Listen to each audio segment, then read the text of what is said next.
11 engineers stood around the car in the climate-controlled bay of the Crescendo Motorsport facility when Ethan Cole walked in. The Lamborghini Huracan GT3 EVO had been dead for 11 days. $800,000 in diagnostic equipment, 3 specialists flown in from Sant'Agata Bolognese, and not one of them had found the fault. The car just sat there, silent, under the lights, as though it had decided. Then the loading dock door opened, and a man in a gray work shirt came through carrying a tool bag in one hand and a 6-year-old girl clutching a stuffed rabbit in the other. Someone laughed. Ethan put his daughter down, told her to stay near the bench, and walked to the car. He did not introduce himself. He did not look at the 11 engineers. He crouched beside the left rear quarter panel, placed 2 fingers against the body behind the wheel arch, and closed his eyes for 3 seconds. Then he said, quietly enough that only the nearest engineer heard, "The GDI timing module lost its ground reference. Secondary harness. Pin 17. He stood, opened his bag, and had the car running in 7 minutes. Nobody said anything for a long time after that. Not even Renata Vasquez, who had ordered him removed from this building 4 hours earlier. Ethan Cole was 34 years old and had the particular quality of a man who had been carrying something heavy for long enough that he no longer thought about the weight. He woke at 5:40 every morning in a 2-bedroom apartment on the 14th floor of a building 3 miles from the Crescendo facility. He made 2 cups of coffee, drank 1, left the other on the counter for a reason that had become purely ceremonial. His daughter Mia was 6, and she slept with a stuffed rabbit she called Spark, named after the first word her mother had taught her to say in the garage, back when there had still been a mother to teach her things. Claire had died 22 months ago. A highway accident in November, on the kind of road where accidents shouldn't happen. Mia had been 3 years old.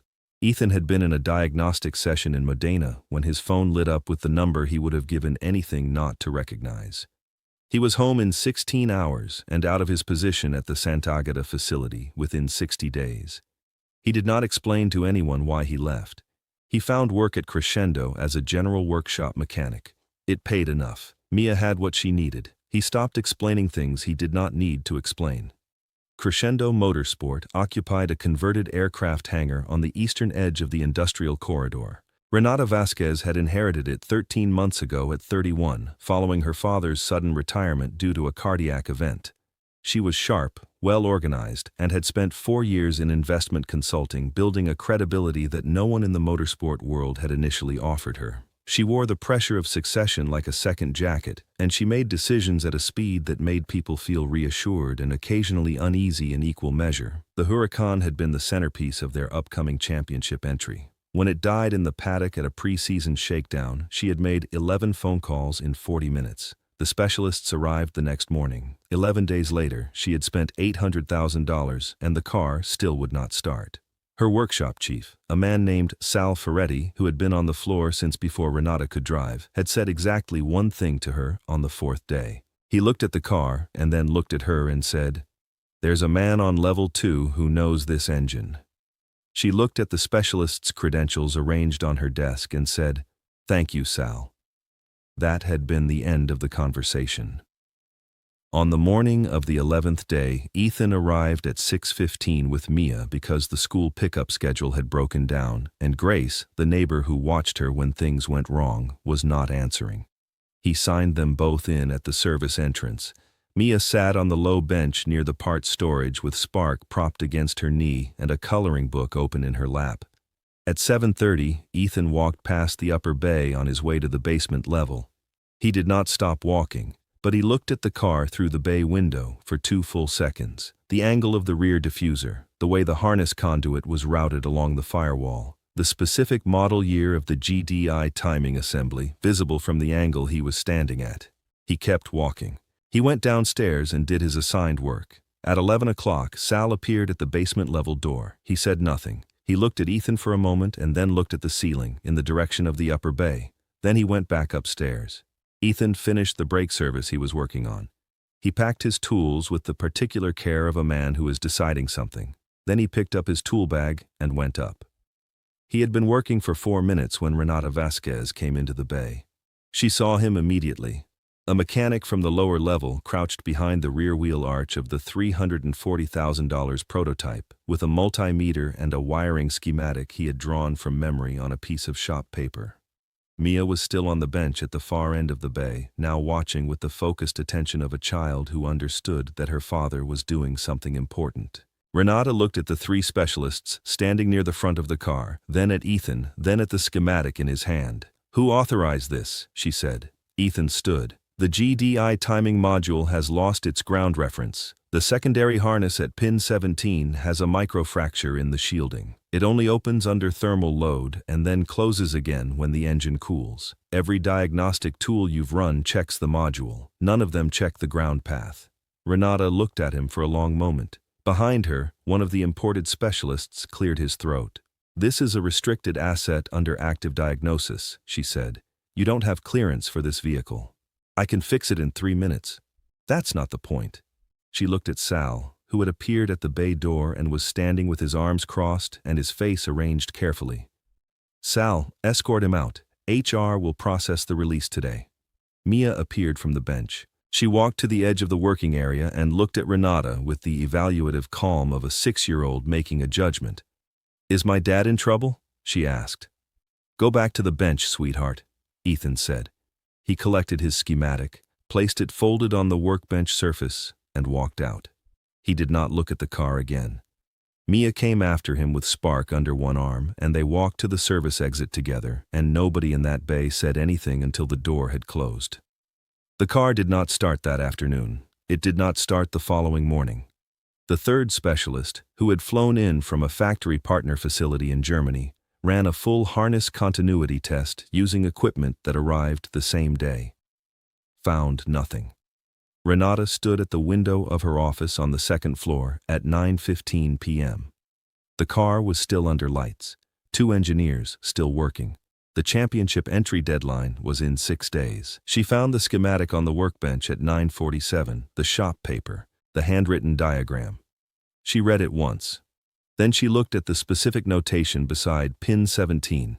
Microfracture, GXR-18 shielding alloy, thermal cycling failure. Opens at 94 degrees Celsius operating temp. Closes at rest. Standard diagnostics run at ambient, will not appear on static test. She looked at the notation for a long time, then she looked at the car. She called Sal. "The man from level 2, she said. "Who is he?" Sal was quiet for a moment. "You should probably ask him that yourself," he said. The address in the HR file was 3 miles west. Renata drove herself, which she had not done for most of the past year. She knocked at 10:22 p.m. A pause.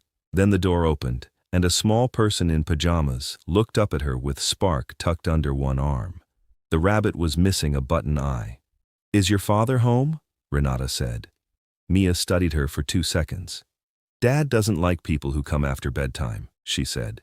"But he's still awake." Ethan was at the kitchen table with a cup of tea and a manual open in front of him. The apartment was small and clean.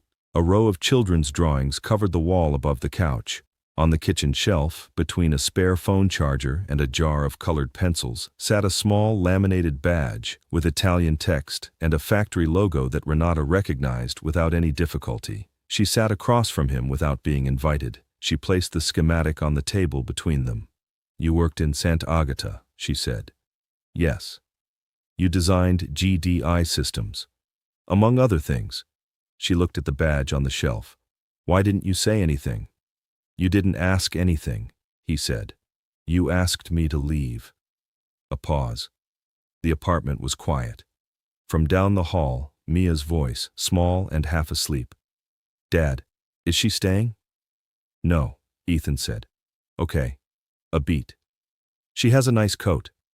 Renata looked at the schematic. She looked at the badge. She looked at the man across the table who had told her in 30 seconds what $800,000 and 11 days had not produced. "I'm sorry," she said. "I made a decision this morning based on what I thought I was looking at. I should have stopped. I need your help." Ethan turned his cup once in his hands. "The championship entry," he said. 6 days. He looked at the schematic on the table. Something settled in his expression. "I'll come in at 6, he said. Not for the job. If the harness isn't replaced correctly, that car fails at speed. The driver is 26 years old. He paused. That's the reason. He had the car running at 7:14 the following morning. The repair itself took 9 minutes, 17 if you counted the post-repair thermal cycle test that nobody had included in the original diagnostic protocol. Ethan included it. The three specialists watched from the bay entrance. When the engine came to life and the telemetry board turned from red to green, the room made no sound at all for approximately 4 seconds. Then it made the sound of 12 people exhaling at the same moment. Renata was standing at the front of the car. She watched Ethan run the idle check, read the GDI pressure figures, write the output in the same shop paper notebook, and pack his tools with the same methodical care he'd had on the day she fired him. He did not look at the specialists. He zipped the bag, stood, and said to no one in particular, "Pin 17, add it to the maintenance protocol." Then he looked at Renata once. She said, "Engineering director, it's yours if you want it." He was quiet.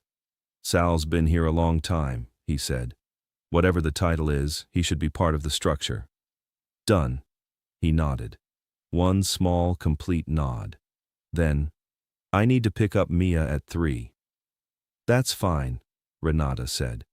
He walked toward the bay door. Sal was there, 2 coffees in hand, holding one out without a word. Ethan took it. The sound of the Huracan's engine ran smooth and even behind them, exactly as it was built to run. Exactly as Ethan Cole had known it would run from the moment he looked at it through the bay window on the morning they told him to leave. Some things, once built correctly, do not forget what they were designed to do. Neither do the people who built them. That evening he came home at 5:30. Mia ran to the door and told him about her day in a single sentence that contained 4 unrelated events at high speed. He made dinner, he read to her, he sat beside her until her breathing slowed. Then he went to the kitchen and looked at the laminated badge for a long time. Not with pride, not with grief, with the quiet of a man who has set something down after carrying it a while, who has found, without ceremony, the shelf where it belongs. He put it back between the phone charger and the colored pencils. He went to bed. The next morning his alarm went off at 5:40. He was already awake.